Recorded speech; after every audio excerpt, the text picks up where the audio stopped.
Do I actually love God or do I just want to go to heaven?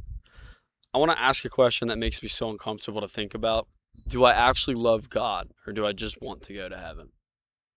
At first, it sounds like it's a ridiculous question. Every Christian would say, of course, I love God. I mean, look at what I do for Him. I pray, I love Him, I reflect Him in my deeds and my actions. I live a life that glorifies Him. But then I start to think about it. Imagine someone tells you that if you follow all the rules, you'll get $1 million at the end of your life. A lot of people would do it, not because they love the person giving the money, but because they want the reward. And sometimes I wonder if I treat God the same way. Do I pray because I love talking to Him or because I want something from Him? Do I obey Him because He's worthy or because I'm afraid of the consequences if I don't? I think one of the biggest signs of this shows up when life is going well. When I'm struggling, stressed, anxious, or facing a big decision, suddenly my prayer life becomes amazing. I'm reading the Bible, listening to worship music, and talking to God throughout the day. But then life gets comfortable. School's going well, relationships are good, sports are good, money's never a problem, and slowly God starts moving in the background. Not because I hate Him, not because I don't feel like I need Him. That makes me wonder, was I seeking God or was I seeking what God could do for me? Think about a friendship. If you only called your friend when you needed a ride, needed money, or needed help moving something, eventually they realized you weren't really interested in them. You were interested in what they could provide for you. And I think that's how so many of us treat God. We treat our relationship with God. All we do is show Him our problems. We don't actually love Him. We don't want to actually know Him. We don't want to have a real relationship with Him. It's all transactional.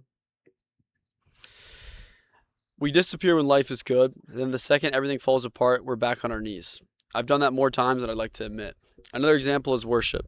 Have you ever noticed how easy it is to worship God after He answers your prayer? You get the job, you make the team, you get accepted, the relationship works out, and suddenly you're praising God. But what about when the answer's no? What about when God doesn't allow that thing to happen in your life that you want so badly? What about when you don't get what you wanted? Do we still worship then? Because that's where the love gets tested. Anyone can love God when He gives them exactly what they want. The harder question is whether we still love Him when He doesn't. I think about Peter. When Jesus asked Peter, "Do you love me?" He wasn't asking, "Do you love heaven?" He wasn't asking, "Do you love blessings?" He wasn't asking, "Do you love answered prayers?" He was asking, "Do you love me?" And that's a question I've had to ask myself. If following God cost me popularity, comfort, success, or my plans, would I still be able to drop everything and follow Him?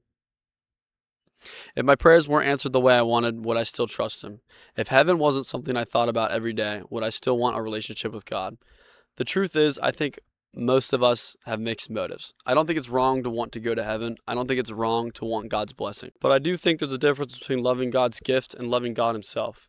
And maybe spiritual maturity is slowly wanting to want the giver more than the gifts, to want God's presence more than His presence, to love Him not because of what He gives, because of who He is. I'm still working through that question myself, but maybe that's the point. Maybe faith isn't pretending we have all the answers. Maybe it's being honest enough to ask the hard questions and letting God transform our hearts along the way. So I'll leave you guys with the same question I've been asking myself. Do I actually love God or do I just want to go to heaven? I'll leave you guys with this. Comment your honest answer. No church answer, no perfect answer, just honest. Appreciate you guys listening. I hope I helped you grow closer in your faith. I love you all. Have a good day.